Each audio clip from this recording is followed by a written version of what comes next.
Hello, everybody, and welcome to the UnWokable podcast. I'm your host, UnWokable, and I'm joined today by Kevin Batts of Red River TV, right over here. Thanks for being here, brother. And I'm joined Gary Lamb from the Gary Lamb Network on YouTube, and from my buddy here, Steve from Audio Coffee, who I asked to be here to talk about postmodern manipulation or manipulation of any type. And all these men, I think, if we've all been in a relationship of any type, we've dealt with some manipulation, right? If we've all been on social media, we've dealt with some manipulation. If we've interacted with the media at all, whether that is, I don't know, Time Magazine or Twitter or Facebook, it is ripe with manipulation. And so that's kind of the story of today's podcast. And thank you all, gentlemen, for being here. I really appreciate it. Problem. Yeah, man. Yep. Thanks for having us.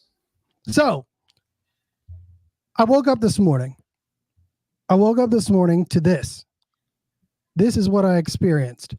Time Magazine had, let me make sure I can share it there. And Time Magazine had named Vladimir Zelensky of Ukraine and the spirit of Ukraine the person of the year.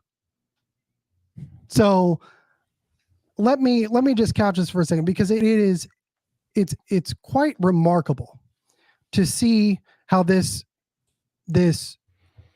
honor, so to speak, has morphed over the last, especially 5 years. You know, went from man of the year, person of the year. Okay, fine. You want to do that, include women, all those kinds of things. Get it. But what we're seeing now is this is an actual political cause, right? You know, say what you want about it, but in the 30s, they named Hitler the person of the year or the man of the year, right. But that's because of his outsized influence on what happened in the world. Like him or not, and this is pre-World War II, right? Like him or not, he had an outsized influence on the world, but it was one person, right? But what we're seeing now is it's not just, okay, you want to name Vladimir Zelensky, okay, he's obviously, his decisions, what he's done in relation to his fight against Russia has been has a drastic effect on the world, right? It is. But what they're also naming here is the spirit of Ukraine, which is I think where the manipulation here lies. And so let me start with you, Steve. Steve, thank you for being here. Steve has done some work and is starting to do some work on postmodern manipulation. He can explain that to us, because I think it flies here, and then we can bounce off of that. We'll kind of go high level, and then we'll all drop down lower, because I know that Steve knows a little bit more about this than probably the rest of us. So Steve, first of all, what is postmodern manipulation? And then how might that relate to what we're seeing here in Ukraine? The first thing you have to understand about postmodernism is that they're suspicious of grand narratives, right? But also a part of that is that they don't think that people can know any objective truth. They don't disagree that objective truth exists. They just think that we as people can't know it. And so if anyone's saying that anything is objectively true, you're actually just trying to express your power and manipulate other people. So, okay, real quick. Yep. You gave a good example that I think helps people understand this on a just a basic level. Talk to us about the pile of leaves or the pile of books. Right. And I made a video explaining postmodern deconstruction manipulation, and I borrowed heavily from, if anyone knows who Local Distance is. So I have to kind of give him a little bit of credit, although I did expand it a little bit. So for postmodern deconstruction is they can take any argument, and they have this template, a series of tactics that they can to remove meaning from anything. And it can be as benign as something as, I know what a pile of leaves is. So we're all here, and if I said, how confident are you that you know what a pile of leaves is, right? So what are we? 9, 10? Anyone below 9 on this? I don't. What think do you mean? You mean like a pile of leaves? Like how confident are you that you know what a pile of leaves is? Oh yeah, I'm pretty confident. You all know what a pile of leaves is? Yeah. I think we've all got that. Yeah. All right. So if I were a postmodern deconstructionist and I wanted to manipulate this conversation, I could say, okay, so you know what a pile of leaves is. Is 10 leaves a pile of leaves? Yes. What about 5? Yes. And what about 2 leaves? Is 2 leaves a pile of leaves? Nope, it's a couple. Oh, That's a couple. That's a couple Why? of leaves. What about 3? What about 3 leaves? That's a few. Oh, That's a few. Oh, What that's about a few. 4? What about 4? 4 is a That's pile. many. We have entered. That's pile many. number Well, We've entered- why 5? Why not 3? Why 5 and not 3? Or why 5 and not 2? Can you tell me right now why it is that way and not the other way?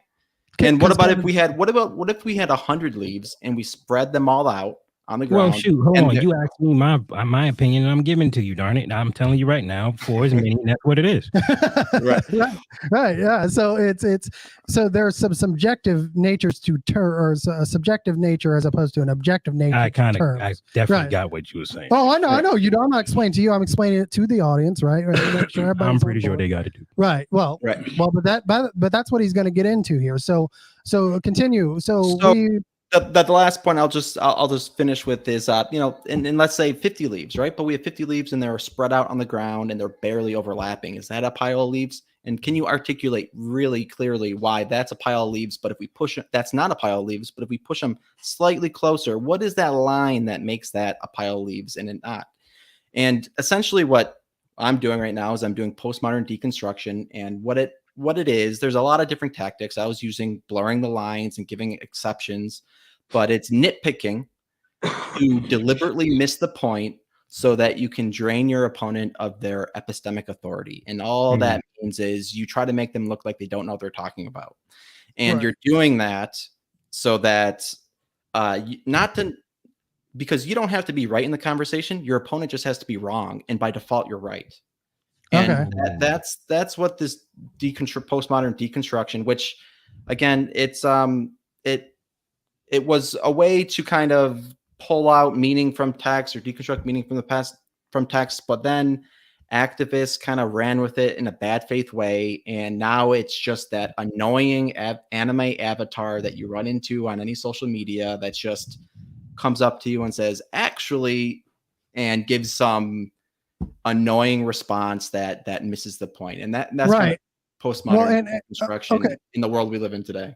Well, I think we got a good base. So now let's bring this to something that's a little more, and we'll bring it up to Ukraine in a second, which is like global, right? There's a global narratives in the media. Let's take it down to a good example. So there was a hearing with Josh Hawley not too long ago where he tried to basically asked this activist who they were interviewing for, I can't remember the reason, but probably to be in some portion of the federal government, and asked her basically, can men have babies?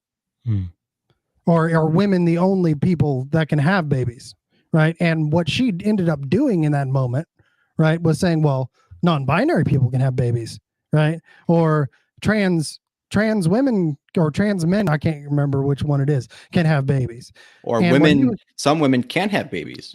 Right. Some women, because some women can't have babies at points, like if they've gone, they had their tubes tied, whatever it may be. Right. This is all a way that activists over the portion of time in the media have used to distort arguments. I think we've seen this in just sometimes our individual lives. But let me get Gary and Kevin into the conversation. Kevin, have you seen this type of manipulation in other aspects of whether it's discourse in media or it's your own personal life? I'll say, you see this every day. You see it, and when you look at certain headlines, it's a type of form. I'd say it's a cousin of gaslighting to an extent, because you're almost saying the opposite of what's true in a lot of ways, or you're adding enough gray into a situation where there really is no meaning in what you're actually talking about. So you see this every day. I tend to see it more in media because that tends to be what I pay attention to.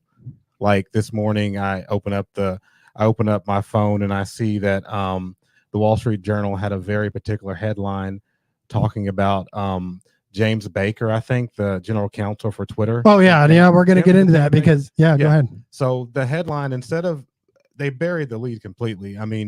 What really happened is he was dismissed because he was only putting out certain portions of the information. Now, if you don't know who James Baker is, I don't want to get too deep into it because we're going to talk about this later. Yeah. But he's a general counsel for Twitter, and he also was a general counsel for the FBI, if I'm not mistaken, right? Somewhat that. Well, he was involved heavily in the Steele dossier. Yeah, the Steele dossier. And he gets called into the office by Elon Musk, and Elon Musk basically asks him, "Hey, these Twitter files that we're putting out, these are a bunch of internal documents and emails and Slack channel messages and stuff. These things that we're putting out as Twitter to expose this corruption. Are you hiding things in this? Can you explain why some of these things were withheld by your your office?" And he didn't feel like he was comfortable with the responses he was getting, so he let him go. Yeah. Well, when you look at the Wall Street Journal, what they put as their headline, and this isn't exact what they said, but I mean, essentially what they said was, General Counsel for Twitter parts ways with Elon Musk. Yeah, it's spin, right? It's spin a little bit, right? That, in a sense, you could say is a cousin to what we're talking about here, where you're dealing with somebody, you're dealing with people who want to add just enough gray into a situation to make something seem like you really don't know what this is. So if you're a layman, then you know, if you know what's going on, you're going to get angry. But I don't know what. Gary, let me, because you said that you had been talking about this a little bit on your channel when it comes to like Twitter or interactions with people on Twitter.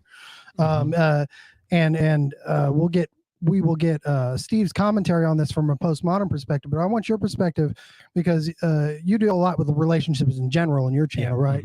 And so you may want to go to Gary here, but how are you seeing this play out just in your own interactions? Well, it's okay. So it's basically coming into the school system like nuts. It's really, the manipulation is absolutely insane. How they're doing all kinds of weird, twisted ways to, like, okay, so they're actually teaching each other how to indoctrinate without getting caught. You know what I'm saying? And to see that, you know, coming on Twitter and stuff like that, it's freaking shocking, because my wife and I, we're very heavy into the school thing because of our kids. Right. And I'm also talking about relationships, looking at how it's affecting blacks and even whites at this particular point when it comes down to how they interact as far as dating is concerned.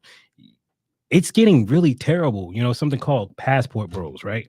So these guys are the people that want to go and leave this country, go over to another country to find women to marry, because the women here, they claim, is unsuitable. Oh, right. Wow. So but here's the manipulating tactic, right? You have the women on one side using makeup and boobs and all kinds of stuff and sex and stuff like that to get you to, you know, entice you, right? But then after you get married, after you go married and all that stuff, now all of a sudden they don't got nothing to do with you. Like, I see. Like they're the bait and switch thing. Oh, I see. So, and that coming from, and I get where it's coming from, because, you know, you tell the truth, nobody's going to want to marry you. A lot of women are pretty much. Well, yeah, but that can apply to men too. No, it does. It does, but I'm talking about right now why the passport bros decide they want to go. Oh, I get you. Because of the manipulating tactics they use. Right. And you get to the men, and you got the freaking cars and sport, all kind. They looking like peacocking all over the place, and they're using that as manipulating tactics. Yeah. So everybody's learning how to manipulate. When nobody's telling the truth, nobody's real, nobody's honest, nobody's sincere. Everybody's lying to one another to get what they want out of the other. Right. No, I can see that. You see that in all kinds of relationships. Everywhere. But Steve, bring us back to maybe the kind of so we've gotten a couple examples here. We've gotten the Ukraine situation, which we haven't even really talked about yet. We'll get to that. But the Twitter situation, and now you're talking about just groups of people that are starting movements to deal with, based on manipulation, to deal with manipulation. Usually these things start at the top and they trickle down. You know, you're talking about manipulation, so it's happening at a lower level, the lowest level of relationships, and it's happening at the higher levels of government and things like that. It's everywhere. But it seems to be getting worse. Yeah. So Steve, where did this start, man? Like, because I see, I've done a lot of study into postmodernism, and that's why I wanted to bring you on. You know, if you've ever listened to James Lindsay or read any of Local Distance's stuff, or, you know, cynical theories, those kinds of things. But I really like the way that Steve has presented this, because he gives a very short distillation of where it comes and why we're seeing this in all of these facets of our daily lives, but it seems to be increasing. So where did this start, Steve? It started in France with some French philosophers.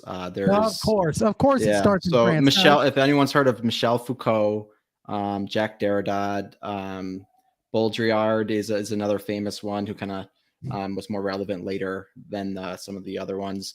And they their movement died. Well, I will say their theoretical movement died. So they came up with a theory of postmodernism. You know, there's no objective truth, suspicious of grand narratives, but they deconstructed things, and it was nihilistic, and it was no fun for anybody. Okay, so real quick, when you say the word nihilistic, what do you mean?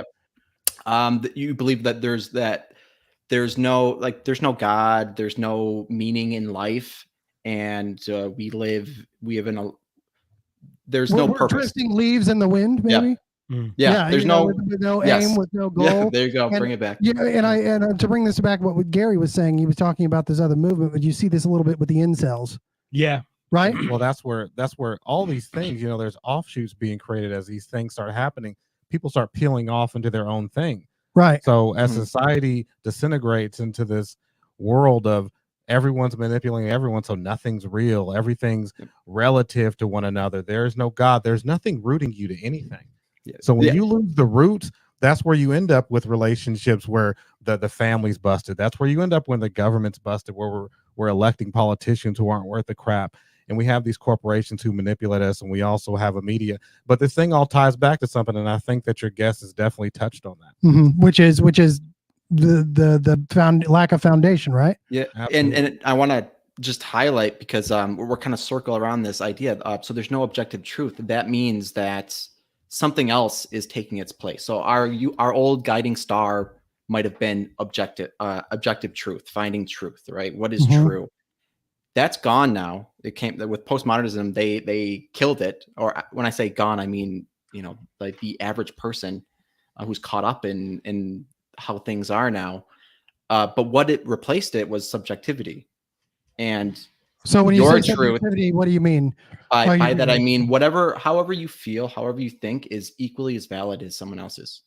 As you don't have to feel obligated that these are the activists I'm kind of talking about, movements who have been influenced by postmodernism, which spoiler alert, a lot of the current movements that we're dealing with, the grievance studies, are heavily influenced by postmodernism, by their own admission.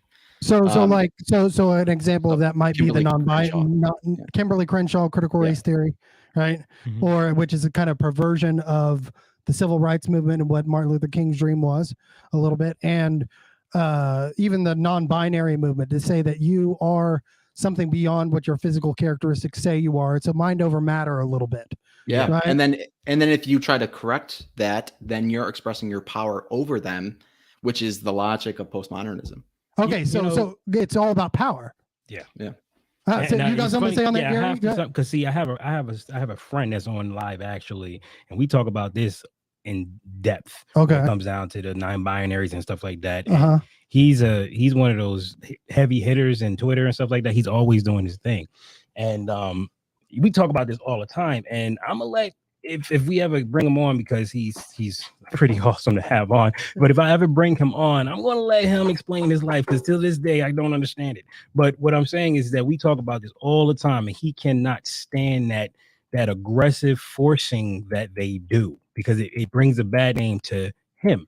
He just want to be left alone. He just want to be him and live his life and not be bothered. You know what I mean? But they're bringing so much attention to him, he can't even live his life now. Okay, what do you mean, like bringing attention to him? Well, okay, this is the reason why I had a problem with it, because I can't really tell you what he is. He kind of sort of trans and kind of sort of cross-dress. I don't know what the hell he till this day can't tell me, so I'm lost. Okay, and that's what I'm saying. He has to come up. So he's lost in this postmodern whole thing too. And right. Well, listen, I'm not going to say that. That's my boy. Okay. You know what I'm saying? That's my boy. But what I'm saying is that he's trying to figure himself out. But what he does not like is the fact that this is what they are doing. It's causing a rift for him. He's just trying to be himself.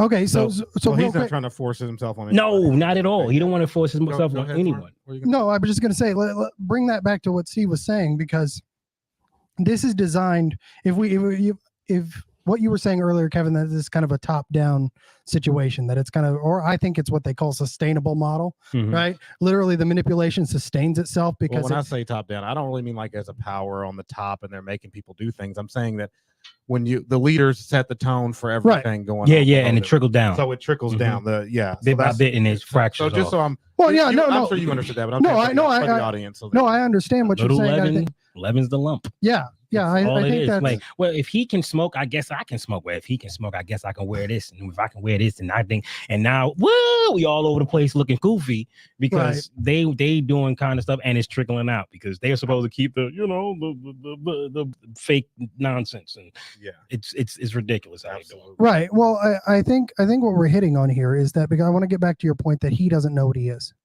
I think that's because that's everything. Scary. No, well, Gary. Scary place. No, right. It's a scary place. No, excuse me.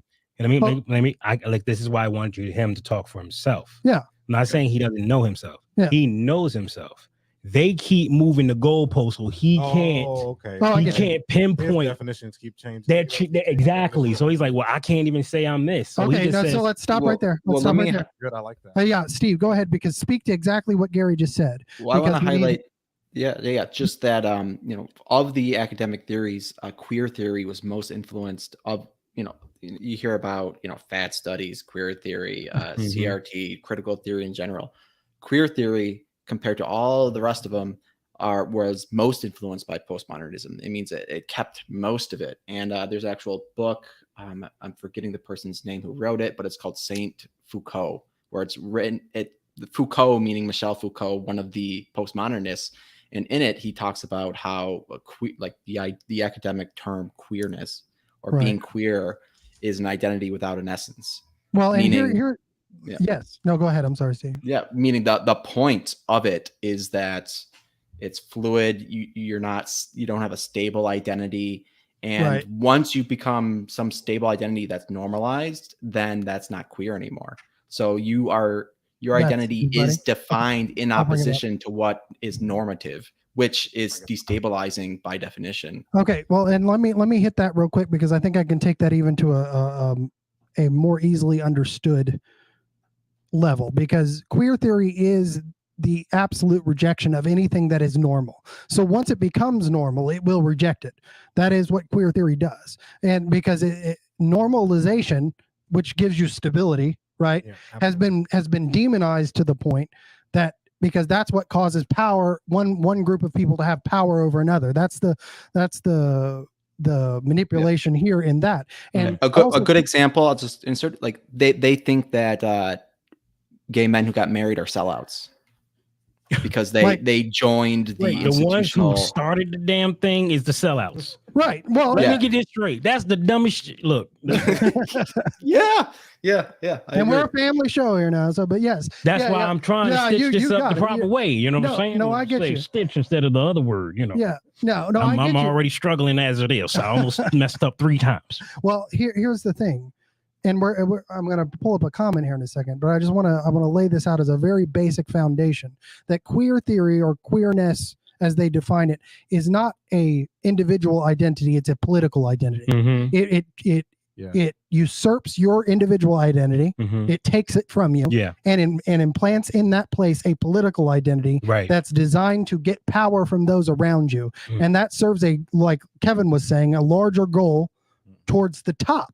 Right, because that makes you more easily manipulatable. So let me ask you this: is there a way to stop that from happening? Because we know it's happening. How do we stop this nonsense, Steve? Good point. First of all, so I made a video kind of breaking this down. It's at Audio Coffee on my YouTube. Can we bring that up? On Twitter, I'm at Audio Copy One. That's why we got him here. But the three things I mentioned to combat it: first, you got to reject their premises. That's the most important thing, because once you accept if they challenge something you're saying with their deconstruction, postmodern deconstruction, in order for you to combat it, to debate it, you have to kind of accept their terms and interact with the logic that they're going with. And once you do that, start with definitions, is what you're saying. Start with definitions. I'm saying that they say something. If you can tell they're deconstructing you, and I kind of lay out in the video how to tell if they're deconstructing you. First of all, you got to reject their premise, because it's the example I use is just like alligators don't want to fight you on land. They pull you into the water, and then they roll you if you're an animal, right? They roll you because that's their home field advantage. Same thing with deconstruction. They grab you, they deconstruct, they pose an argument that's, bad faith, meant to deconstruct your argument. They're pulling you into their logic. And once you accept their terms, as you said, definitions, once you accept their terms, they roll you.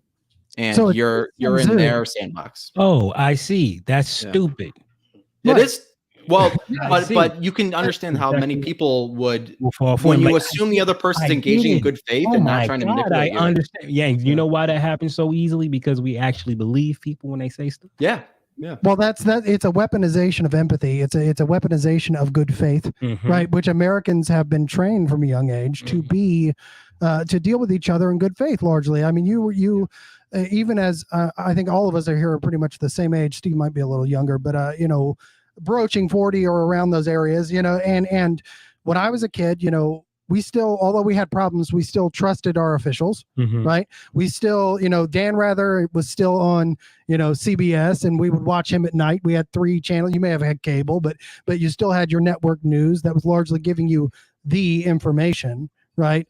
And then comes this kind of bifurcation of information that came out of cable, right? And you're talking about CNN 24-hour news, and then came the internet, right? And then you had an inundation of unregulated, and this is a whole different conversation, but lots of different sources that could give you good information you didn't know and normally wouldn't break through the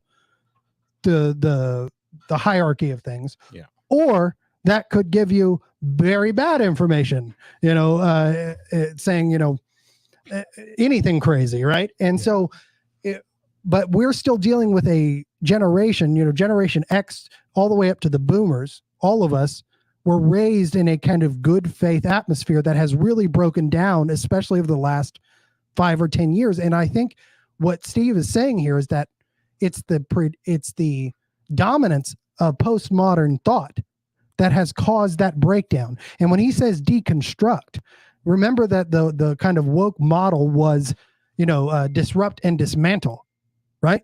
Disrupt and dismantle. So what they do is they disrupt your thinking and have you dismantle things. So when you brought up, Gary, these guys that want to take the guys over to another country and be with other women, right?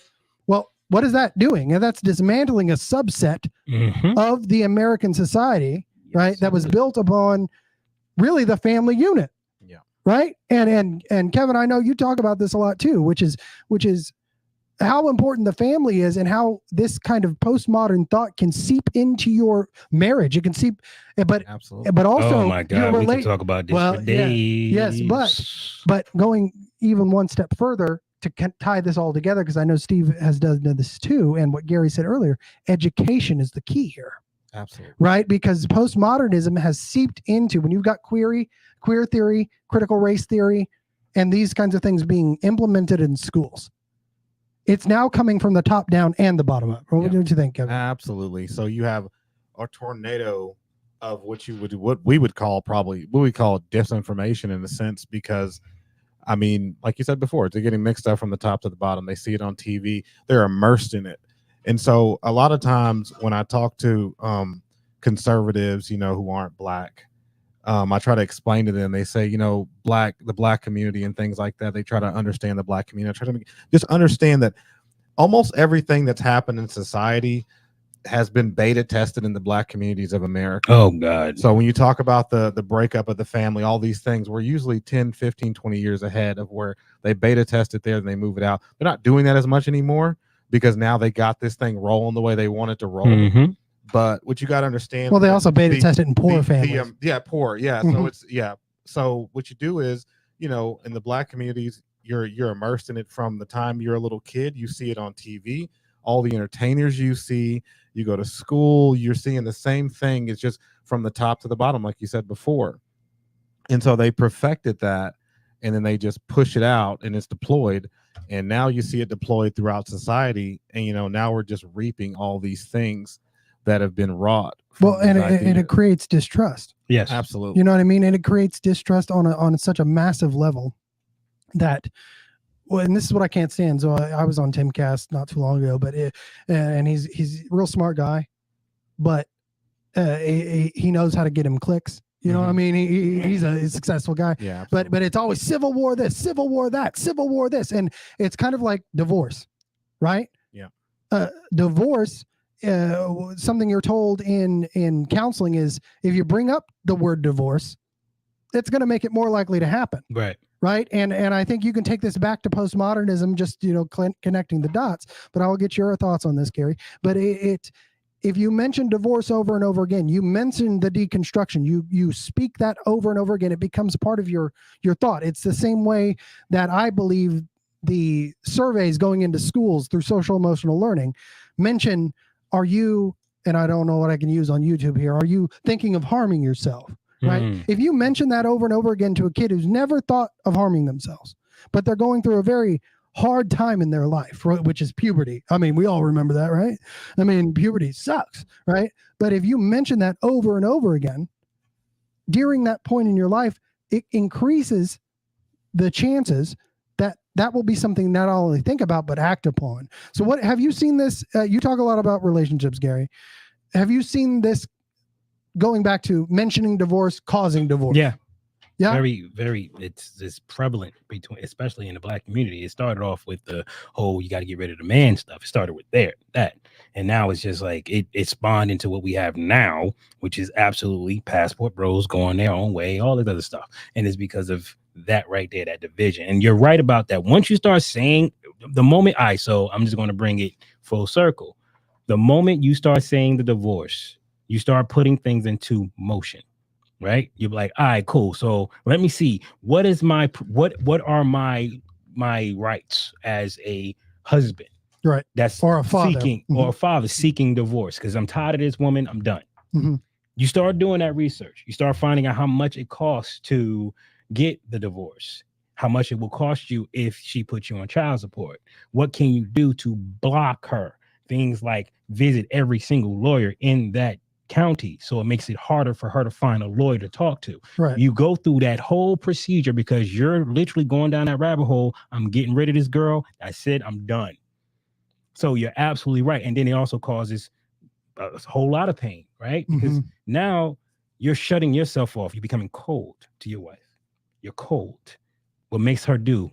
Be cold. Now both y'all giving a cold soul. Sure. Right. Well, and when you have things like this standard manipulation that came out of Derrida, the Frankfurt School, and the things that Steve is talking about that are actually meant and created to cause that kind of division. Yes. You know what I mean? That's what we're seeing in society now. And so I want to bring up this headline here from the BBC about Time Magazine's Person of the Year. And I'm going to get everybody's thoughts on this and see if we can't identify in this headline and the subsequent underlines where some manipulation might be in just the narrative when it comes to Ukraine, right? Because whether you agree with that, I think we all agree that Putin is a bad guy, right? I mean, he's a murderous person, right?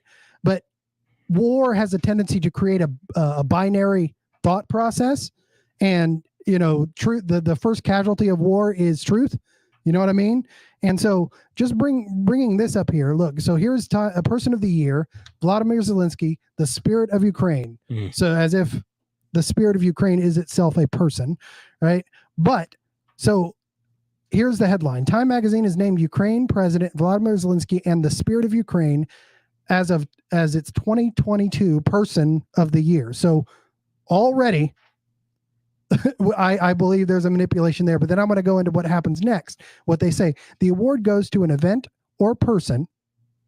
So we already have a weird disalignment of language here, because they said that it goes to a person or a movement. And now we have an event or a person deemed to have the most influence on global events over the past 12 months. That last part, okay, you could say Ukraine has had a pretty outsized influence. But then it says other finalists include protesters in Iran, China's leader Xi Jinping, and the U.S. Supreme Court. Okay, so let me, and without going into, in a world, and this is how it continues, in a world that has come to be defined by its divisiveness, there was a coming together around this case around this country. Steve, talk to me here just about what we just experienced, because the implication here to me is that there was no dissent, and anyone who dissented on what was happening in Ukraine or how it was happening in Ukraine is in the out group, right? Steve, what do you think about what any of that you could identify any type of postmodern manipulation in that? Well, one of the things about postmodern manipulation, deconstruction, is that they put forth, you can challenge ideas as being influenced by biased people. So, by excluding the, it's a little bit hard. One thing I do want to comment on about that I read in that article that I was kind of thinking about when you said it. So, no, go ahead. No, go ahead. It was so odd reading that article, because they talked about how him being an actor is ideal for the role that he had, because he could put on this face and this face and this face and this face, and how almost like they were prepping the environment for actors moving forward. Now, hold on a second. Let's bring this up, because not only was he an actor, Vladimir Zelensky was an actor who played the president of Ukraine on TV. He was basically the Ukraine's version of the West Wing, right? And so if any of y'all ever watched the West Wing, like that's the liberal leftist wet dream in the early 2000s, right? And so what they did is not only that, I think he was also the voice for Paddington Bear, like the Ukrainian version of Paddington Bear. So this guy was in the ears of children for years. He was on their television set for years. And what you're saying, Steve, is that in this article, they actually admitted that was a large portion of why he was able to garner power, was because he was kind of set up in the minds of the people he was meant to lead.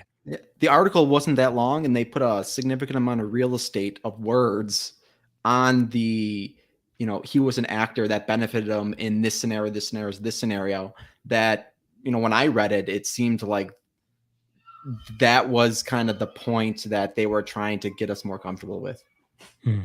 So they laid a foundation. So if there is postmodern manipulation in this, right, they're referencing a laid foundation. And I think lots of people, what do they call television shows? Programming. Oh, sitcoms. I was going to say sitcoms. No, they call it programming. And I'm not trying to be tinfoil hat here. Okay. What I'm trying to point out is that the very thing that the postmodernists want to try to fight, they're implementing as they do it. They talk about decolonization, but in order to decolonize it, you have to replace it with something. And so they're replacing it with something. And we're seeing this in our, not just in culture when it comes to who you're naming, person or persons or event or of the year, but even down to what's on Netflix, right?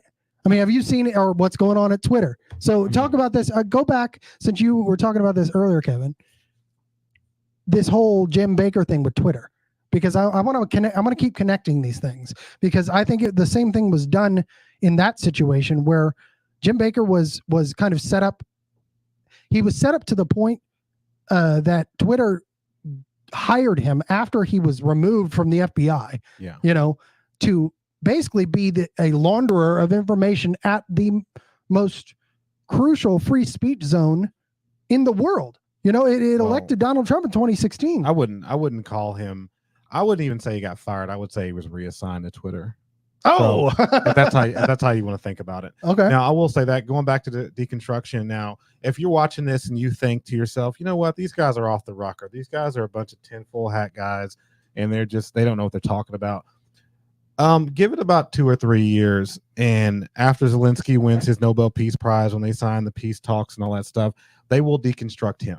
He will be constructed, because he will be, his whole people that surrounded him, they will be too white, they will be too straight, and they will be too, I don't know what. Well, you saw this with Andrew Cuomo. They'll even deconstruct him you will be deconstructed. Everything that they do, it's about building it up to tear it down, because it's about tearing it down in your mind and giving you that you can't have a good guy. Right. They have a good guy now. So when it comes time where they don't need him anymore, he will be deconstructed, just like, because he's just a tool. Cuomo, because he's just a tool. It's a political identity. Wow. Right. That's what I'm saying. It's kind of the way that they use diversity when you're talking about diversity, equity, and inclusion. Yeah. Right. It's used as a human shield. Right. And now Ukraine, everybody's got to put the Ukraine flag in their bio or whatever to be a good person. So it's a virtue signaling thing. But and Zelensky may be the current view of that. He may be the current paragon of all things good and true. But what you're saying, Kevin, is that they're only going to need him for a while until he becomes unuseful. And I think we saw that Andrew Cuomo reminds me of that, because Bill Clinton was before that. Obama was before that. Those gentlemen have been deconstructed in their own ways. They've been delegitimized. Go ahead, Steve. Well, two things. I'm kind of bouncing around between logics of different theories here, but there's something called the dialectical process, right? And nowadays, kids, when they're in school, they learn to be critical, right? They learn to look something different version than we are used to. A lens of power, privilege, intersectional lens. So they see how things are. They have this power, privilege, identity lens, how things ought to be, and they combine those two things through an act called praxis. This is what the critical pedagogy thing is. And then you have this the new thing that you put forth. But as what you guys were kind of mentioning, there's this other aspect of it that now this new thing you created is the new how things are. And now you have to be reflective on this new thing, meaning you have to look at that critically and then rerun this process again and again and again and again. So, I mean, to your point about Zelensky and Cuomo and everyone is, for a time they were the solution, right? That they were how things are. This is the solution. And then we had to look at them again look at them critically and kind of run this process again. And, they get broken apart, deconstructed, and they just, so everything's going to be broken apart and deconstructed if this is allowed to kind of continue without any opposition.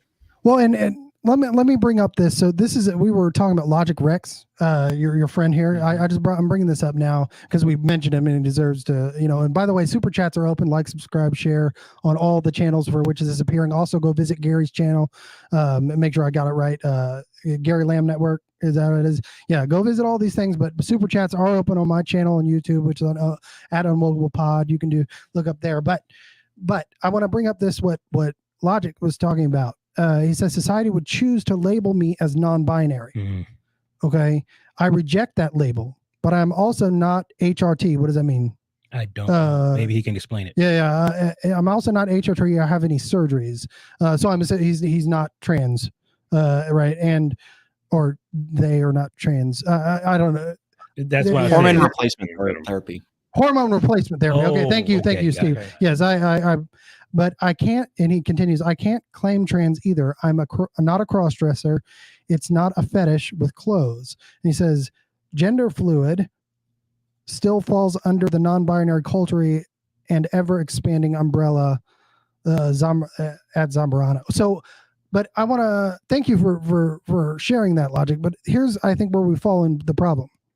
There's the truth, and then there's your truth. Mm-hmm. Okay? And I think that what the postmodernists have sought to do in people is make them believe in a kind of mind over matter, if anybody remembers that term from the 90s kind of way, that your truth circumvents the truth. And the fact of the matter is this: if you have male sexual organs or male chromosomes, we're going to go all the way down there, you are male.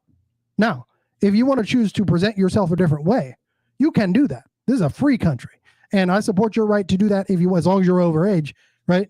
If you want to do you want to do whatever you want over the age of 21, you choose what you do. Now, I don't believe that there should be doctors who are paid to do it for you just because they make money off of it, right? especially when you're talking about kids now, right? But as an adult, you want to go get a full back tattoo of Donald Trump, you go get a full back tattoo of Donald Trump, but don't do it to an 8-year-old.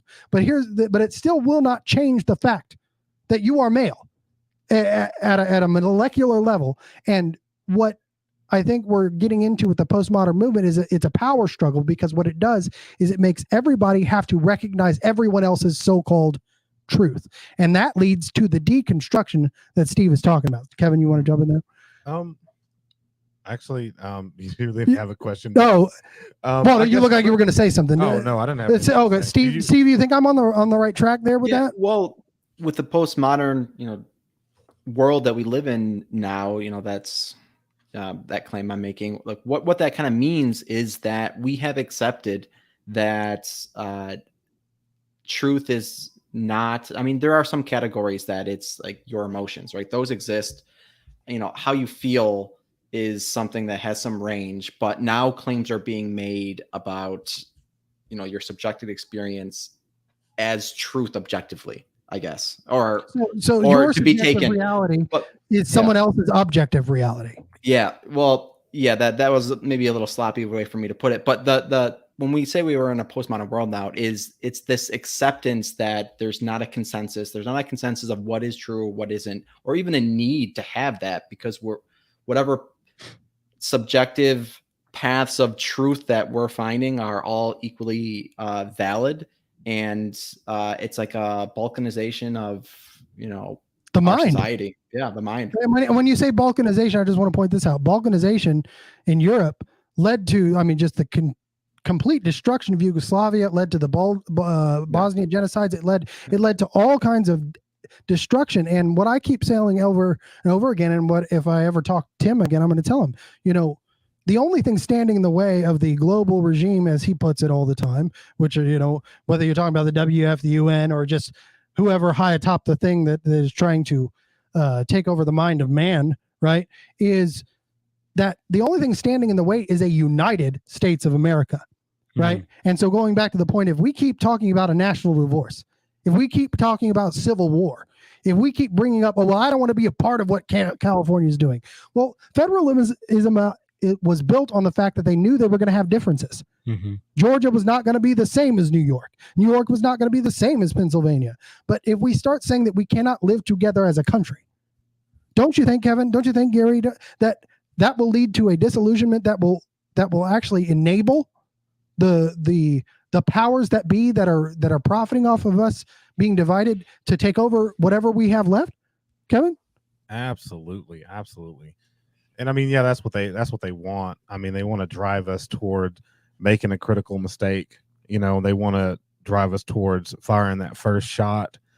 And that's in a scenario where there's violence, but even without the violence, we are all just a bunch of frogs inside of a huge pot, and it's just boiling, getting hotter and hotter and hotter. Right. Which is exactly what Steve was talking about. This reads like 1984 through and through. I know it sounds cliche to say that, but here's a quote. History has stopped. Nothing exists except an endless present in which the party is always right. Ooh, right. It's like a war is peace. Yeah. Right. Absolutely. Yeah. Yeah. And so we take that back to Zelensky. We take that back to Ukraine for a second. Just one. When that thing first popped off, you had one side that you could be on. That's what I cannot stand, whether you're talking about leftist politics, and now it's happening in the right. There is a postmodern right, by the way. It is out there. There's a Hegelian postmodern right that seeks to deconstruct whatever narrative to push their predetermined solution. So you brought up the dialectic, Steve, for a second. Yeah. And I great friends with James Lindsay, and he talks about this all the time. I had a long phone conversation with him about it the other day. But it's the way he describes what the dialectic is, and what that means is kind of the Marxist thesis, antithesis, synthesis, right? This kind of smashing those two together. But what he talks about is the synthesis is a predetermined solution of the lens you're looking at it with, right? Right. It's a lens you're looking at it with. Mm-hmm. And that's what it comes down to, is that there are people who are setting these things in motions in lots of different ways. Not that they are creating the instances, but they're taking advantage of the instances as they come, and then they're grabbing the narrative and pushing it in one direction. Mm-hmm. And this happens on the right and the left. especially since the left really started using it. It's a form of warfare as well too. So when your enemies, it's actually a form of martial art too. There's a martial art. I don't judo. know what it's called. Yeah, where you use your opponent's momentum. Judo. So a lot of things they do are based off of things you see in nature, because that's a lot how these things operate. They operate at a very base level, So yeah, that's exactly what they're doing. So it's not like these people create these things; they just take advantage. Never let a crisis go to waste. This is one thing you hear, from these type of folks. So and this goes into what James talks about being hermeticism, and he's really talking about this now. So if you don't follow James Lindsay, do that, because he's really heady. It takes a long time to get through his stuff, but he has deconstructed the deconstructionalists. And I think that Steve would agree that both of us, a lot of what we know is because of him or Local Distance or some of these others who really started doing this 5 or 6 years ago.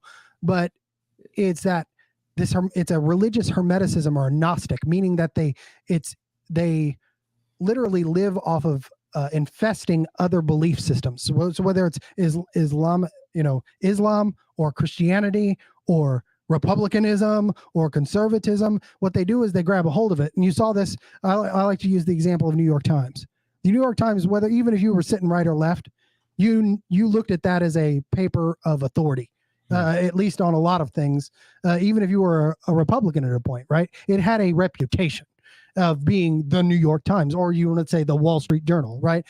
But what happened is that the postmodernists took over that institution from the inside out and embedded it or infested it with an ideology, right? And it was still the New York Times, but it wasn't the New York Times anymore. They do this with Christianity, right? They're doing it with the Southern Baptist Convention right now. Well, you break down the doctrine so much. You can even the folks that are watching this right now, you can see this in your community where there are a lack of male spaces anymore.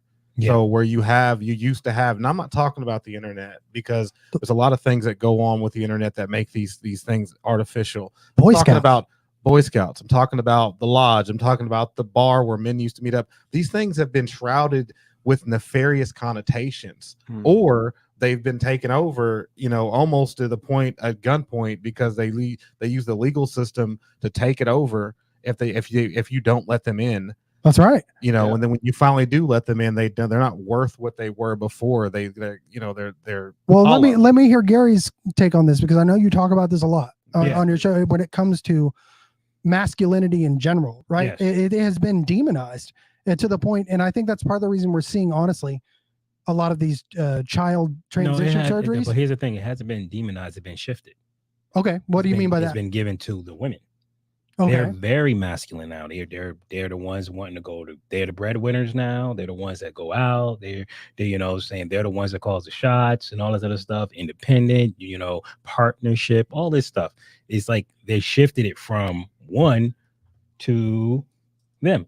So now you got the men that's feeling pretty much neutered because they can't do anything. Yeah. Like what can I do? Are you blaming women for this, or just blaming? No. I'm not blaming anyone. Right. I know exactly how you're just talking about. I'm just saying this is how it operates. It started off small. Mm-hmm. Now you have women like, I don't need a man, blah, blah, blah, all this extra man, and they call it strong.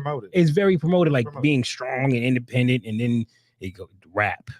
Our songs, I remember back in the day with Temptations, right? They was talking about love. Just what I'm saying? Yeah, they was talking about love. Now if you turn on the radio, you'll be freaking Well, and that's it. That's culture, man, right? It's culture. But I wanna before I get Steve back in here for a second, I wanna talk about the timeline here. Steve, just answer this question for me. When was the Frankfurt School? When was Foucault and Derrida?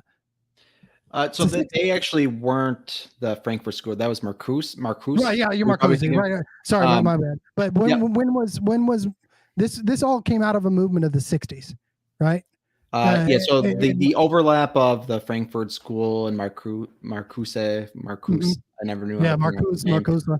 End of the 60s, and then 70s, 80s was kind of like postmodern. Okay. Now stop right there. Stop right there, because I want to make a point. And correct me if I'm wrong, fellas, on this. The Black family unit was 80% two-parent homes in 1960. If I remember my Thomas Sowell correctly, okay, 80% two parent homes. Now, there was obvious discrimination happening in the South and all over the country, right? Because of Jim Crow. That is not to be argued.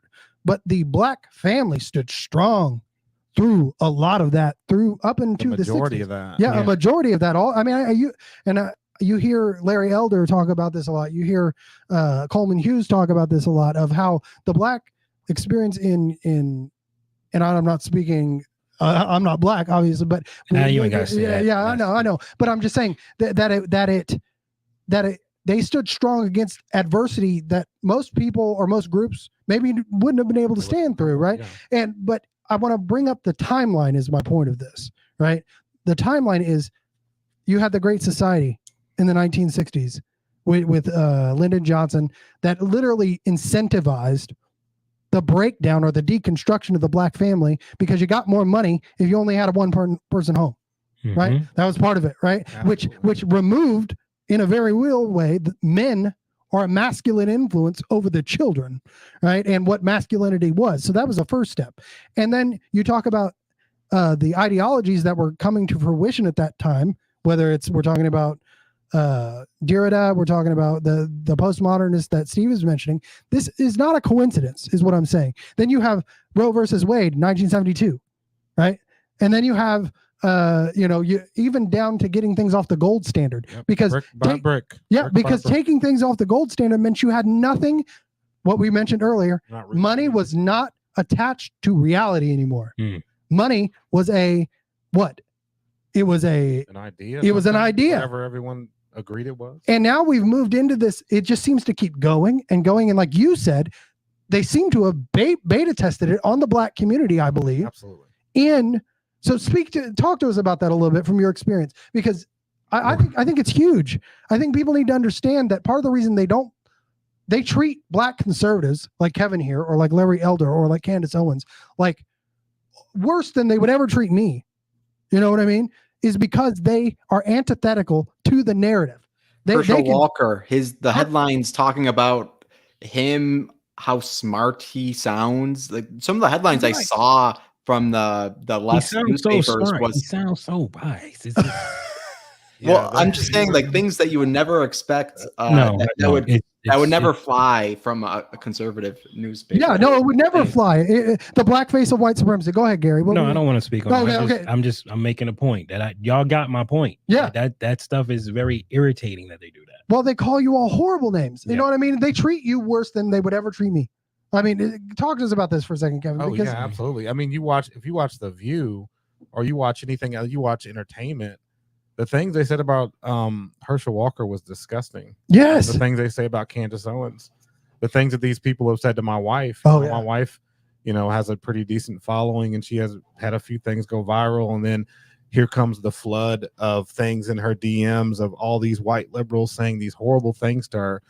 These people, it threatens. And like you said, it threatens everything that they're trying to deconstruct. The sad part is that we are the worst people to come at like that. I mean, we war like that on a regular basis. Like you don't want to war with me on that, baby. Like you want to leave that one alone.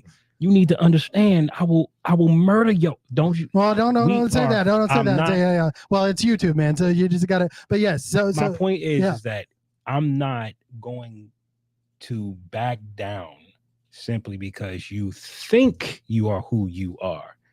I play the game so I can get money. I'm not a pushover. Right. Not even close. So what do you mean play the game? What do you mean? Okay, so I have to play the game. Yes, sir. I have to give you my mom. You want to know why my name is Gary Lamb? What? Because Deontay Johnson won't get an interview. That's why my name is Gary Lamb. My mom and father was very wise with our names. Okay. Because they didn't want to give us a name that was black. Mm-hmm.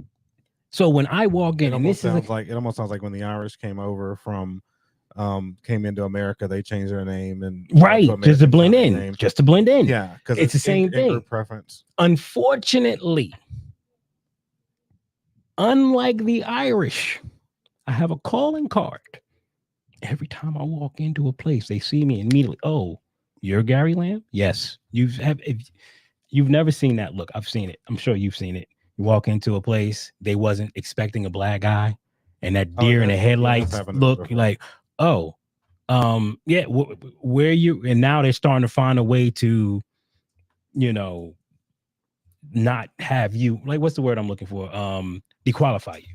They started looking for ways to disqualify you. And it's like, that's prevalent. A lot of Black people have experienced that.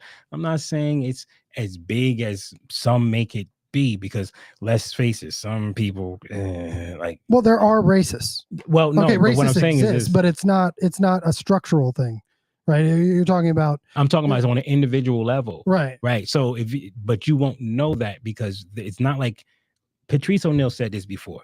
He said, we all know that racism exists, but I never see it, because nobody tells you it's racism. Oh, this is the reason why we disqualified you. You're overly qualified. You're this, that. And we've been hearing this for years. It's not something new. We've constantly heard that, but we still hear it today. Till this day, we still hear those excuses why we didn't get a job. And we're like, is that the real reason why I didn't get a job? But here we can get down to, you know, how prevalent that is. You know, so if you listen to Larry Elder, if you listen to Coleman Hughes, they talk about, obviously the things you're talking about do exist. There's no question about that. That has happened, but it doesn't just exist against the Black community. It exists against Asians. Sometimes, and now what we just mentioned earlier, it exists against men, right? Yeah. You know that. Yeah, but see, hold on. Let me say this. I understand that it exists against others, but nobody is as dysfunctional and in danger and need of support than the Blacks. Okay, we have no infrastructure. We have nothing in place that we can plug each other in. We can't flip our datas for nothing, because everything we get goes right back out. We can't get nothing to stay. What's the reason for it? We can call anything: businesses, infrastructure, knowledge, know-how. We can call it anything. But because the family was deconstructed. But that's the bottom line, is that there's no real reason. Families build businesses, families build wealth. There you go. And so when you have the deconstructionists, you know, they the Great Society, you know, right, tying back to that. I mean, that decimates a community. When you don't have fathers, you're not going to have businesses. No, you're not going to have generational wealth. You don't have any of those things. That's why, you know, African immigrants that come over from Africa, they tend to do a lot better than even whites. Right. And they're right up there, right below Asians, because they believe in keeping the families together. So they build this wealth and they pass it to their kids. And they believe in, like Kamala Harris's parents, look at them and their great grandparents. They passed on wealth for generations throughout their Caribbean family. I got a guitar. And, you know, but I got a guitar. Well, see, that's what I'm saying. Like, I got a guitar for when my dad died. He left me a guitar and an amp. That's what I got. That was my inheritance. Really? Yeah. That's what I'm saying. So this is. But let me tell you something. Let me just break this paradigm in half. I'm a poor white kid. When my dad died, I didn't get a guitar. I got a broken fishing pole. You know what I mean? Because they never owned a home, never graduated high school. You know what I'm saying? So it's not so much, especially in America, as America's progressed, because the breakdown of the family, I think, started with the Black community when you talked about how the welfare system was kind of targeting that group as a measure, because they represented the more of the poor people in the country at that point, right? They're just by numbers. But if you want to go true numbers, there was still way more poor white people. And you talk about Appalachia, and this is why that I think CRT is so destructive, because CRT creates races where there wouldn't be before, right? Because it pits poor white people against poor Black people who all experience pretty much the same thing for the same reasons, which is my family didn't have any generational wealth. You know what I mean? And my dad used to get pulled over because they knew who my dad was, and they would see him and pull him over. Why? Because he had done stupid things before, right? It didn't matter the color of his skin. And you know what he told me? He said, son, this is my fault because I did dumb things, or because sometimes the kind of car he drove. But Can you say that again? That my father used to drive around. Yeah, get close to the mic. My father used to drive around, and because of who he was, because of the way he looked, because they knew who he was, used to get pulled over 2 or 3 times a week. And no, what did you say about his fault? About his fault? Yes. Yeah, that he had done things in the past, or he even that he. This is not my but fault. But hold on. I'm not done. That his family had done things, because it started with him when he was young. So whether it's I'm not talking about the color of his skin. I'm talking about the reputation. But I am. You're talking about a reputation that you created for yourself. No, he didn't create it for himself at the beginning. It was because he was part of a class system. It was because he was poor. It was because his parents had been. You can say all that. It was because of where he lived in the city. You can say all that, and still say, if he would have chose differently, he could have had a better life. No, that's not what I'm saying. No, because it started out that way. But I can say that. Why? Because do you know my father? No, I'm saying. I'm looking at you right now, and I could tell you right now that if your father or your lineage would have chose a different path, they could probably got it. But if they chose a different path, right? Larry Elder chose a different path. You know what I'm saying? My point is that it's not. This happened with. Let me use this as an example. This happened with. Okay. Just one second. So this happened. What is the Occupy Wall Street? So Tim Pool talks about this, right? Occupy Wall Street had a good goal. They were going after the class-based system of what's wrong here, guys? No, I thought. They were going after a class-based system of after the 2008 drawdown, after the stock market crash and all of that happened, right? Occupy Wall Street started going after the financial institutions that were taking advantage of all people. Poor people alike that drained their pension funds, that destroyed families. And what Tim Pool talks about is that when he was on the ground there, is that instantly that movement was taken over by people who jumped in and said, well, this is about being black and this is about being white, right? The black people have it worse than poor white people. And what I'm saying is that is part of the postmodern manipulation.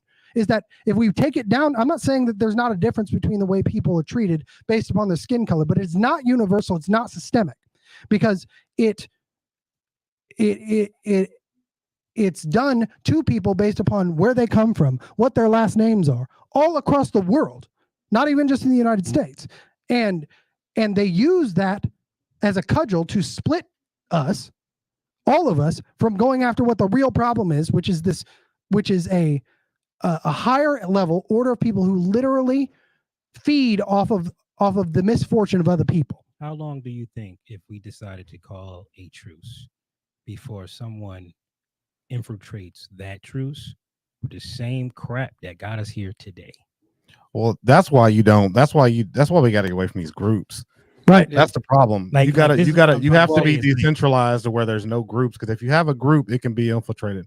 If everyone's just trying to go for freedom and everyone's just trying to be an individual, then there's no infiltrating that. But they have to break us down into groups, because when they break you down into groups, then you identify with that group, and then they can start building up these wedges between the different groups and creating different factions. Yep. Right. Intersectionality by definition is separating every identity into two groups and saying that one exploits the other, and it's a zero-sum game. So, there's a pie, and what one side doesn't get, the other side is getting, and it's exploitative. And that's the lens that looks at everything, right. and that's kind of the programming that's running in the background. Let me just break this down when he talks about intersectionality. So that's where we see the bifurcation of, well, the people at the hierarchy would be a trans black male or female would be considered the most oppressed group in the country. So they're the ones that should have the biggest outsized voice. This is Kimberly Crenshaw. This is the creator of critical race theory. She talks about an intersectionality that if you are a white cisgendered male, right, regardless of whatever, if you want to use all that language, then you are from a group that has done the most oppressing over history, meaning that your ancestors are most likely legitimacy to talk about anything else. And that's why you kind of hear people say nowadays, like as a cis white able-bodied right. male speaking on topics of this, it is coming from the logic stemming from these right. thinkers. And what they're saying is that if you are a trans black female that is like the most oppressed group over history, then they should get the outsized voice. So it's what Ibram Kendi says, the only remedy for past discrimination is present discrimination. That's what he says. The only remedy for present discrimination is future discrimination, meaning that you have to flip that hierarchy. Is that because you are black and I'm white, you should get an outsized portion because your family probably got less of a portion before, but that doesn't take my story into account, right? I'm an individual because my family came up with nothing. I'm out of nothing. I'm the first person in 6 generations to graduate high school, the first person to go to college, the first person to do anything like that. And I grew up poor. So what it does is it takes, and that's what I noticed at the beginning was, because I was huge into studying the civil rights movement. I've read every book that Martin Luther King ever read. I studied that era because it interested me so much, because I identified with all the plight that was going on. And my family was born in that time, so I'd hear stories. But what I noticed is that, wait a minute, I took myself out of it and I looked at it from the top and I said, this is going to cause the poor white people to hate the poor black people. This is going to cause the poor black people to hate the poor white people. And why is this happening? Because we had largely, not perfectly, gotten past a large portion of what existed in the 60s and the 70s, right? Not saying there wasn't bad feelings, not saying there are things that didn't need to still be fixed, but we made progress, right? Would you agree with that? We made progress on the racial front. It was not perfect, but we made progress. And now it seems like they want to recreate that. So I want to get your thoughts, and I don't want to overtalk you here, Gary, because I know you have some thoughts, and I want to make sure you have enough time to give your perspective. So, but that's what I saw when I first got into this. Why I started the channel UnWokable was all of us are being manipulated by the way we look. Yeah, I just want to highlight one thing Kevin said. Sorry, is that I think Kevin was mentioning that we need like a guiding star of some sort, individuality, and other things. And I think that's what we need. I think the people on this call right now are might describe what they're trying, their project of what they're trying to do is self-improvement, right? And principled self-improvement. And I think that's the way to kind of combat what's going on is having principled values that, build up and improve the condition of individuals. Okay, well, Gary, I don't want to speak for Kevin. But I want to give Gary a chance to push back on me if he wants to here, because I don't want to. If you have a different perspective, that's just what I've seen. So, but my perspective is not based on the color of my skin. It's based upon my mind and what I see, and what I see is objective in society. Yeah, that's what I'm trying to get at. Okay. Most black people, when it comes down to that, I'm gonna speak for myself. Let me just not talk about. Okay. Let me speak for myself. Yes, sir. It's very difficult for me to accept that when I know how it feels to be, oh, you're Gary Lamb. You know what I'm saying? Like, you might know what that's like as a short guy going with a woman who's a 9 or a 10 who's 6'2". She might give you, oh, you're Steve. You know what I'm saying? And when you get that, if you can connect that dot, you'll be like, oh, damn, I understand what the hell Gary's saying now. That will make me feel some type of way. Like, did she reject me because I'm shorter than she is? Like, and but it's easy for you to just walk away from that, right? But when it keeps happening and happening, no, it's not easy, because there's a whole movement of incel. Look up the incels. That's what guys who deal with being lesser than. This is what I'm saying. It's one thing when because you're supposed. How many people have gone on dating sites trying to figure out how to pick up women? You're talking to all kinds of, well, how do you do it? Well, how do you do it? What is your method? What is your method? And we all go through that. And what is the first thing they always say? It's a number game, right? Mm-hmm. So we don't really care about the first one. We get that. We're going to get rejected a couple of times. But if you keep getting rejected and keep getting rejected, you start scratching your head and wondering, is it me? And that's where a lot of people like me are. Is it me? Is it people? So you try. Wait and listen. Go ahead. So you try to adjust yourself to accommodate what you think they want. Hi, my name is Gary Lamb. You put a suit on. Okay? What do they wear? All right, they wear that, so I'm gonna wear that. Oh, what do they do? A lot of that is in-group preference. And we talked about that before, Gary. Is that they show that they see that with children. Where they prefer people that look like them and that act like them. So, when being in the oil and gas industry, I've had different roles. And one of the roles I had where I was a lease operator, you were in charge of equipment that was out in the middle of nowhere. So I'd have to go out to these ranches and stuff in the middle of nowhere. And I'd have to go on these ranches where I didn't know the owner or anything like that. How you can comport yourself is going to go a long way towards if you're going to have a good relationship with that landowner, if you're going to have a bad relationship with that landowner. They need to feel like immediately that you're from where they're from, you're doing the things, you have their best interest at heart. If you come out there and you seem like you had a big city vibe, they're not going to be feeling you. So you're going to have problems with them. It's the same thing with videography. You know, when I'm doing my documentaries, I have to make people feel like me and them, we're right here. You know, we like this. So when I come into an interview, I'm immediately trying to figure out, okay, where do we line up? Where can I come in and we can have the same interests, we can have the same hobbies. And so I feel like when you have that, then you get that connection, and then boom, they open up, and then you get the things that you need out of your documentary. Now let me ask you this though: how many people do you think know that? Oh, what the in-group prep people follow that every day. People complain about it all the time. They say, what I'm saying, well, I have to act a certain way. That's called, living in a society. If you're in Wall Street and you work on Wall Street, you're gonna have to wear a 3-piece suit. If you work in the oil and gas industry, you're gonna have to go buy you some boots. You're gonna have to go buy you some. This is who's right, but that's what you learn that. Like, okay, growing up in Atoka, Oklahoma. Atoka, Oklahoma is a small town in Oklahoma, and everybody in that, a lot of black people, white people, we all wear Wranglers and things like that. In the wintertime, we wear bibs, there's overalls and stuff like that. If I went up to New Jersey, where you're from, I would have to comport myself how they comport themselves up there. Otherwise, I wouldn't fit in. They're not no one's gonna be trying to deal with me. Oh no, you'll like, be look definitely at this a guy. square, and then exactly definitely a square. I'll have to run and get you. Yeah, you're gonna have to come save me, dog. You in trouble, brother. Right. You gotta change. But see, here's the thing. What I'm trying to say is this: you're not taught that in a single parent. Who's not taught that? Me. I wasn't taught that. A lot of men, a lot of black children are not taught this group preference thing. Neither are white children. Well, what I'm saying, this is what I'm trying to say to you.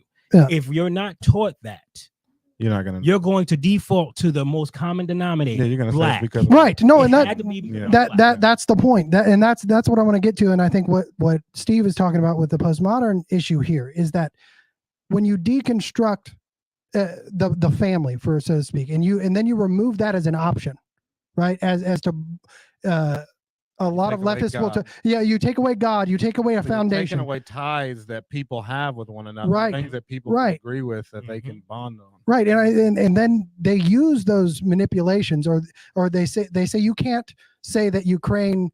There's no nuance in Ukraine. I like how you keep trying to tie this to Ukraine. Well, but I think because I'm trying. What I tried to lose this battle, brother. No, because that's want to talk about Ukraine. No, listen. Because this is the point, is that I'm trying to show everybody through why I tie this back. Whether you're talking about Twitter, whether you're talking about the black family, the white family, all families, whether you're talking about the way we deal with each other on Twitter, or the way we deal with our wives and our children, is that we've all imbibed a certain level of this postmodern thought, because it's all of us sitting here on this conversation grew up after the apex of it and the injection of it into our society through literal systemic laws, through literal breakdowns of the family that have resulted, maybe if they weren't on purpose, right? I'm not saying that it's this giant big conspiracy, but they were taken advantage of and pushed in that direction to get us where we are today. And when you talk about things like Ukraine, okay, let me take it out of Ukraine. Let me talk about Iraq, right? Let me talk about, everybody. Let's switch parties now. It was the Republicans going for the war. It was there are no weapons of mass destruction. There, you can use it on any point, but it's a tribalism that's weaponized against us, and we take these groups that we put ourselves into, and we use it against each other. And this is ripe for postmodern manipulation, because then they just keep bifurcating you. They keep splitting you. They keep disillusioning you. They keep breaking you down. And the goal there is, because all the United States of America is a group of people. I thought you were going to say corporation. Well, that too, but you know what? But what I'm saying is it's an idea. It's a foundation. The Constitution, the idea of individual liberty, the idea that government should protect that and not encroach upon it. This goes back to your great guest. What he talked about is that one of the solutions was education, people knowing, right? And that's like G.I. Joe used to say, knowing's half the battle. Yeah. Yeah. Well, and that's the truth, man. And so, I mean, we're going to wind down here. We've been on for a while, but Steve, talk to us. You've listened to all this. You've offered us some great information that I think all of us are going to chew on. And for starters, this is one of the best conversations I've had on the show. So thank everybody for being here. Kevin, Gary, I mean, Steve, everybody, this has been great. And this is why I started my channel, was to have conversations like we just had, and be able to see each other's perspectives and try to demystify and dismantle the manipulation that's trying to dismantle us. Right? That's the goal of this channel. And you see this on Republicans, you see it infighting there, you see it with Democrats, you see it with black people, white people, Asian people, all of us. We have to find a way to untangle the manipulation that's been embedded in the programming of our daily lives since we were young. Right. And that's why I started the show. So Steve, give us some final thoughts on the conversation of what postmodernism, how can we maybe fix some of this? I think everyone should realize that, these theories, it sounds funny to say these theories and to think that they exist somewhere else, but the logic of them and the programming has been put against all of us for a while. So we are in the thick of it, not even realizing it. And essentially what I think is going on now is that the metaphor I'll use right now is that, we are in a walled city, and with all these theories and this division that's been going on, postmodernism, these critical theory, queer theory, all these logics that have been going on, because they throw out objective truth and all these other logics, they've been throwing truth over the city walls, and they've been doing it for a long time. So now there's a lot of truth that's just on the other side of the city walls that people can come up, and they have enough truth that's just not being utilized that they can pick up and run with and get a lot of support. I hear, Kevin and Gary talking about the dating advice and the relationship advice that they have. There's a need for that, because so much of the truth that you're trying to inject back into relationships has been thrown out. Yeah. and it's there, and there's a need for it. We haven't talked about this person. I don't know what you guys think of him. Jordan Peterson, I think about in 2016, who became very, very popular all of a sudden. I think that was because there's a lot of truth people were throwing out, and he had enough of it to pick up. They're throwing it outside the walled city. He came up to this big pile. Hey, I have all this truth to talk about, and he mentioned it, and he got this following. And I think some of the projects that we're all on this call, there's enough truth that's been thrown out that we have enough to go with, and there's enough appetite there. So I'm hoping that things are turning for the better. Yeah. Well, they Gary, are. Well, don't get it twisted. Gary, I want to give you a final word here, or a final word for you on the show. What are your thoughts on what we've discussed, and what do you want to leave everybody with, based upon all the things we discussed? Thank you for putting me on the spot there. Yeah, well, that's my job, man. I have no idea what to say at this point. Well, I would say this. So, first, thank you so much for being on the show, because I think you've offered a valuable perspective for all of us, and I think if we can continue having conversations, especially on the places we disagree, fine. Let's. I don't disagree with you. Oh, I know. Yeah, because I wanted to see. Here's the thing: a lot of people don't really understand this fight when it comes down to the black and white. Like I totally know who's in the problem, but I'm telling you what the thought process was for me when I was younger, when I didn't have the information. Like if you're looking at me and you're saying Gary Lamb at 22, I couldn't stand you. Yeah, you know what I'm saying? Because I couldn't beat you for nothing. No matter how hard I try, I couldn't beat you. Right now, I'm like, can run circles around everybody. It's just I'm broke. Yeah. I don't have the money. I got to work for somebody and get the money, and because you don't learn what credit is until you like, damn, I got credit. Right? It's crazy. Like you don't learn. So it's like that's how the system's set up. By the time you figure it out, you stuck. Yeah. That's the point. You already dug a hole. You already dug yourself a hole. Yeah, so now now you you gotta dig know the yourself truth, out. and you like, all right, then I'm 33. All right, it ain't but $5,000 debt. That take me 3 years to get off. I'll be all right. Right. The next thing you know, COVID. And I'm like, no, that's my money. Yeah. Well, I think you're hitting on something there that we all have it. We all have those kinds of experiences, man. We all do. Kevin, I'm going to give everybody a chance to plug their awesome channels, and let us know what you where we can find you. So, Kevin, where can we find you? You can find me at Red River TV. Me and my wife started this great thing, and so I want to give my final thoughts. No. I was including you in your final thoughts. Okay. Yeah. Go ahead. Just understand that, like these gentlemen said today, that having the conversation is the best thing. We need to be talking. They don't want us to talk. They want us separated by the stupid things that divide us, all these dumb little ideas. We can have the conversations. We do have things that we need to work out. But they want to put these lenses in front of the things that we do need to work out in order to scatter the light, almost, in a sense. So we can't get to the heart and shine the light on the heart of what really matters. And that's the fact that we need to come together, not as a group, not to form some group, not to have something where we all sing Kumbaya, but we need to come together in our minds and understand the manipulations that we're dealing with today in society and how it ripples out amongst different groups and creates different outcomes. Mm-hmm. So understanding that, if you want to see more, come to Red River TV and see some of my great content. Yeah. Well, and Steve, where can we find you at, man? On Twitter, I'm at AudioCoffee1. My YouTube channel, which I have just a few explainer videos right now. I'm making more. Is YouTube at Audio Coffee or audio_coffee. And I would also just want to plug Twitter handle Courage is a Habit, which is currently suspended.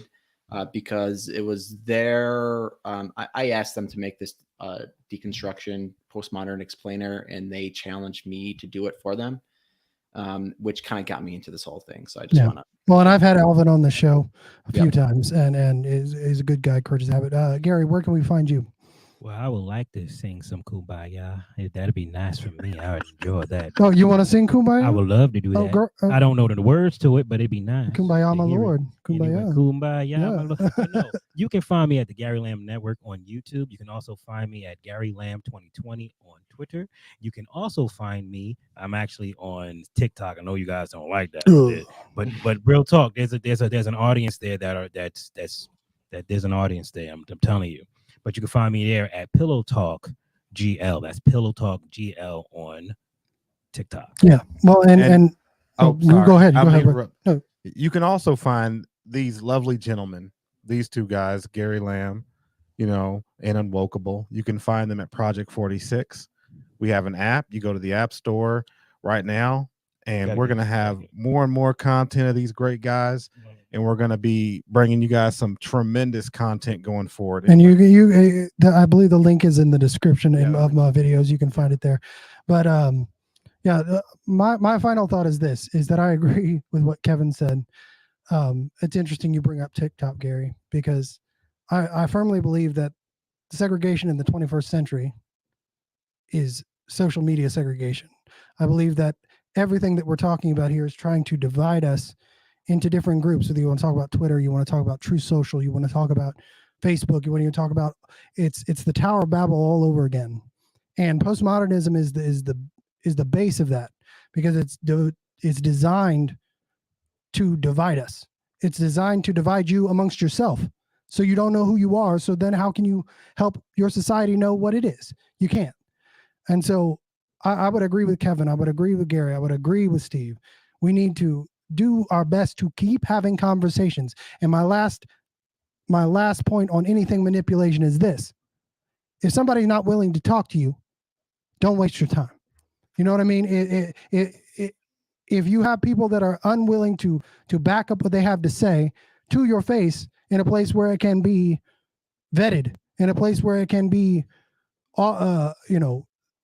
looked at from all angles, you know, that willingness to have that conversation is one of the most important things that keeps us going as a society. If you have people that just want to ridicule you or just want to constantly tear you down without having that conversation, don't waste your time. Look for people who will keep talking. Look for people who will keep the conversation going, because that's how we beat the postmodernist manipulation. That's how we stop that pervasive division throughout our country. So I'm UnWokable. You can find me at UnWokable Pod on YouTube, on Twitter. And thank you guys so much for being here today. It's been an awesome conversation. I hope to have all of you back soon. And we are going to see you guys soon. And this is Project 46 UnWokable.